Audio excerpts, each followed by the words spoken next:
तो आज की क्लास में हम कक्षा 12 का जो दूसरी किताब है उसका दूसरा चैप्टर है एक दल के प्रभुत्व का दौर। एक दल के प्रभुत्व का दौर उसके बारे में पढ़ेंगे। एक दल के प्रभुत्व का दौर या वन पार्टी डोमिनेंस। एक दल के प्रभुत्व का दौर, यह है दूसरा अध्याय है। ये दूसरा अध्याय है कक्षा 12 की दूसरी जो किताब है राजनीति विज्ञान की, उसका इसके विषय में आज हम पढ़ते हैं। इसकी एक एक पॉइंट को आज हम नोट आउट करते हैं। तो सबसे पहले तो हम ये समझने की कोशिश करें कि जो इस अध्याय का नाम है, जो अध्याय का टाइटल है एक दल के प्रभुत्व का दौर, इसका आशय क्या है। देखिए 1947 में, आपको पता है 15 अगस्त 1947 को भारत क्या हुआ था, आज़ाद हुआ था। और लगभग 200 सालों तक जो हम अंग्रेज़ों के ग़ुलाम थे, 200 सालों तक जो हम अंग्रेज़ों के ग़ुलाम से, उससे अंततोगत्वा 15 अगस्त 1947 को वह स्वर्णिम और ऐतिहासिक दिन आता है जब भारत इस गुलामता की जंजीरों से मुक्त होता है। उसके पश्चात आपको विदित होगा, आज़ादी के बाद भारत में संविधान सभा की बैठक होती है। संविधान सभा के लिए चुनाव होते हैं। संविधान सभा भारत के लिए, स्वतंत्र भारत के लिए एक संविधान का निर्माण करती है, एक संविधान का निर्माण करती है। और आपको विदित होगा, हमने आपको पिछली क्लास में पढ़ाया होगा कि 2 साल 11 माह और 18 दिन, 11 में आपने पढ़ा होगा 2 साल 11 महीने और 18 दिन का समय हमारे संविधान को बनने में लगा। और 26 नवंबर 1949 को वह समय आया कि जब हमारा संविधान बनके तैयार हो गया। उसके पश्चात 1952 में, सबसे पहले हमने 1950 में क्या हुए, 1950 में चुनाव आयोग का गठन किया गया। चुनाव आयोग का गठन किया गया। चुनाव आयोग का कार्य क्या होता है। चुनाव आयोग भारत में एक निकाय है, ये संवैधानिक निकाय है, कॉन्स्टिट्यूशनल बॉडी है। यह चुनाव आयोग ही भारत में केंद्र एवं राज्यों या राष्ट्रपति या उपराष्ट्रपति, ठीक है, इन सभी के चुनाव क्या करता है, करवाता है। कौन? चुनाव आयोग, ठीक है। भारतीय संविधान के अनुच्छेद 324 में, अनुच्छेद 324 में चुनाव आयोग या इलेक्शन कमीशन के बारे में विस्तृत जानकारी आप पढ़ोगे। और पिछली 11वीं क्लास में आपने इसके बारे में विस्तृत रूप से हमने आपको पढ़ाया भी होगा। और उसके पश्चात चुनाव आयोग के गठन के पश्चात चुनाव आयोग का कार्य था भारत में चुनाव करवाना, केंद्र एवं राज्यों में चुनाव करवाना। 1952 में, और तब जाके 1952 में भारत में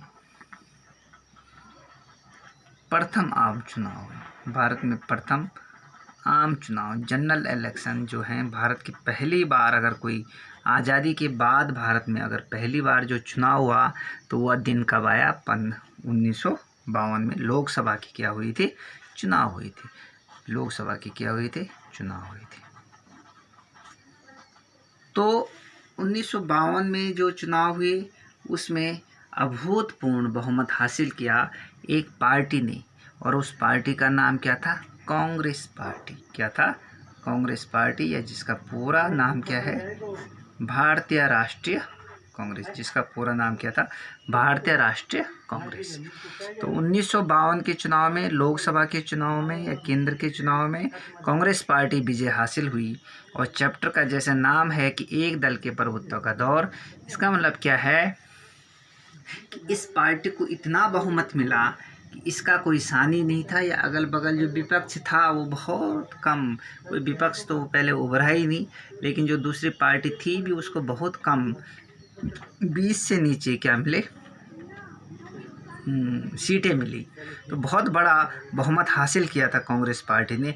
ना ही 1952 के चुनाव में, बल्कि फिर 1957 के जो चुनाव हुए, या उसके बाद 57, 59, 61, 62, 1962 के जो चुनाव हुए, इन सभी चुनाव में कांग्रेस पार्टी क्या हुई थी, भारी बहुमत के साथ सत्ता में आई थी।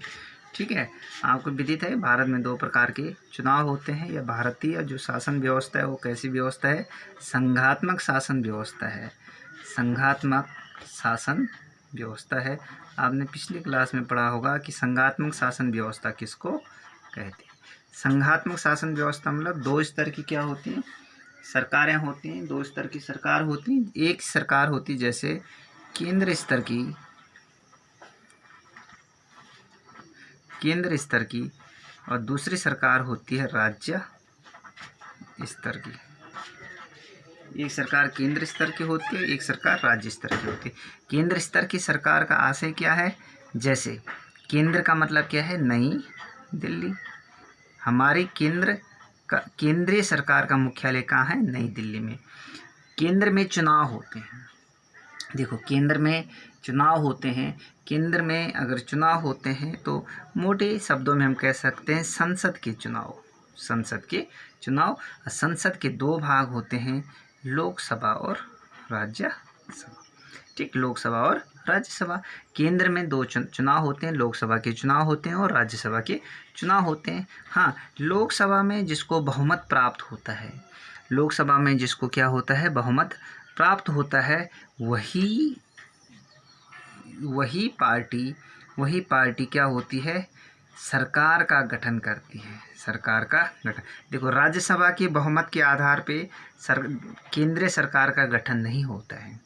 राज्यसभा में बहुमत के आधार पे केंद्र सरकार का गठन नहीं होता है, बल्कि जिस पार्टी को लोकसभा में बहुमत हासिल होता है, सरकार का गठन वही करती है। कांग्रेस पार्टी जिसको लोकसभा में क्या होता है, बहुमत हासिल होता है। जैसे अभी आप देखोगे, अभी क्या है, नरेंद्र मोदी के नेतृत्व वाली भाजपा सरकार को केंद्र में क्या है, बहुमत प्राप्त है। तो केंद्र में किसकी सरकार है, भाजपा की सरकार है। वर्तमान में देखोगे तो इसके बीजेपी की सरकार है केंद्र में। ऐसे ही और फिर राज्यों में चुनाव होते हैं। जैसे इस समय कितने राज्य हैं भारत में, कितने राज्य हैं, चारों ओर देखोगे तो कितने हैं, 29 राज्य हैं। कितने, 29 है। तो 29 राज्यों में भी समय समय पर 5 वर्ष बाद चुनाव होंगे, और उसी तरह से केंद्र में भी क्या होंगे, चुनाव होते हैं 5 साल बाद। तो अब केंद्र में, राज्यों में देखो, कहीं किसी की सरकार, कहीं किसी, जैसे यहाँ उत्तराखंड में भाजपा की सरकार है, यूपी में भाजपा की सरकार है। ठीक है, जैसे दिल्ली में किसकी सरकार है, आम आदमी पार्टी की सरकार है। इस तरह से अलग अलग किसी राज्य में किसी की सरकार हो सकती है, किसी की हो सकती है किसी राज्य में। लेकिन जब 1952 में चुनाव हुए, 57 में चुनाव हुए, 62 में चुनाव हुए, या उसी तरह से राज्यों में भी क्या हो रहे होंगे, अलग अलग राज्यों में, उस समय 14 राज्य थे, अलग अलग राज्यों में जिस तरह से चुनाव हो रहे होंगे, तो हर समय अगर किसी को बहुमत मिल रहा था तो किसको मिल रहा था, कांग्रेस पार्टी को मिल रहा था। और केंद्र की बात की जाए तो केंद्र में 1977 तक हमेशा जब भी 5 वर्ष बाद चुनाव होते थे तो केंद्र में कांग्रेस को ही क्या हुआ, बहुमत हासिल हुआ। और राज्य में कहा जाए तो 1967 तक हमेशा ही किसकी सरकार बनी, कांग्रेस की सरकार बनी। तो आप देख सकते हो 1952 के चुनाव के बाद 1977 तक आप देखो कितने साल का अंतराल है। इतने सालों तक लगातार मतलब किसकी सरकार बन रही है, लगभग 30, 28, 29 साल तक कांग्रेस की सरकार बन रही है। राज्यों में भी आप देखोगे तो 17, 18 साल तक बिल्कुल किसकी सरकार बन रही है, राज्यों की सरकार बन रही है। तो इसका मतलब अगर देखा जाए, चाहे केंद्र स्तर पे देखा जाए या राज्य स्तर पे देखा जाए, पूरे भारत में किसी एक ही पार्टी का डोमिनेंस था, एक ही पार्टी का बहुमत था, और उस पार्टी का नाम क्या था, कांग्रेस पार्टी। इसीलिए चैप्टर का नाम क्या रखा गया है, एक दल के प्रभुत्व का दौर।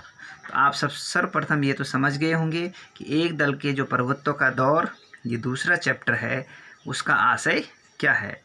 उसका आशय यही है कि चाहे केंद्र स्तर पे हो, राज्य स्तर पे हो, हैं 1900 देश की आज़ादी के बाद हर समय किसकी सरकार रही, कौन सत्ता पे काबिज रहा, हमेशा और हमेशा कौन, कांग्रेस पार्टी क्या रही, सत्ता पे काबिज रही। ठीक है, अब हम अगली वीडियो में इसके नेक्स्ट आपको क्या करेंगे, पढ़ाएंगे। धन्यवाद।